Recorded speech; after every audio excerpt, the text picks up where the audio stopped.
Hello, everyone, and welcome back to another week of Sabbath School Nuggets.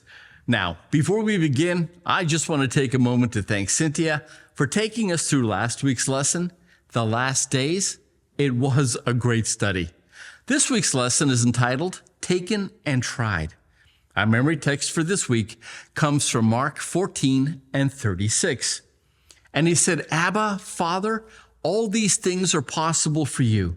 Take this cup from me.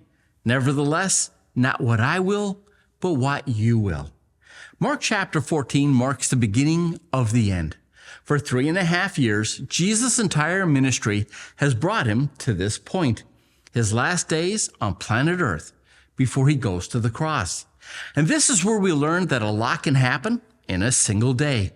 On Thursday, Jesus is going to share one last meal with his disciples, taking this one last opportunity to remind them of how deeply and passionately he loves them, and how it is that he wants them to love each other.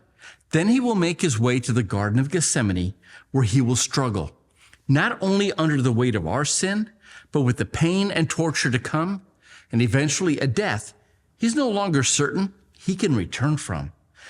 Next comes his arrest and trial at night, where he is falsely accused and physically abused. You see what I mean? A lot can happen in just one day. But before we get into that, Mark shares with us an incredible story of what good actually looks like in the eyes of God. Mark does not give us her name, but according to another gospel writer, we know her name is Mary. And we know that Jesus had saved her from a life of prostitution and demon possession. As a matter of fact, one day Jesus actually saved her life as the men of her church demanded that she be stoned for adultery. But instead of condemnation, what Jesus gave her was redemption.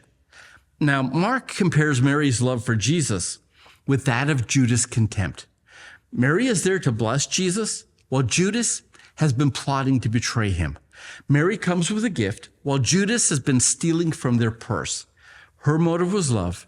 His motive was greed. One was looking for a good opportunity to bless Jesus, while the other was looking for a good opportunity to betray him. And wherever Jesus' story is told, both Mary and Judas are included in the story.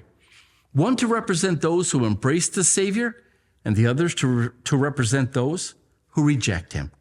And throughout Jesus' last days, we will see the great controversy being played out in the lives of those who either love Jesus or they reject him. And maybe, just maybe, we'll see ourselves in this story. Thank you for stopping by. Welcome back to another week of Nuggets. I'll see you tomorrow.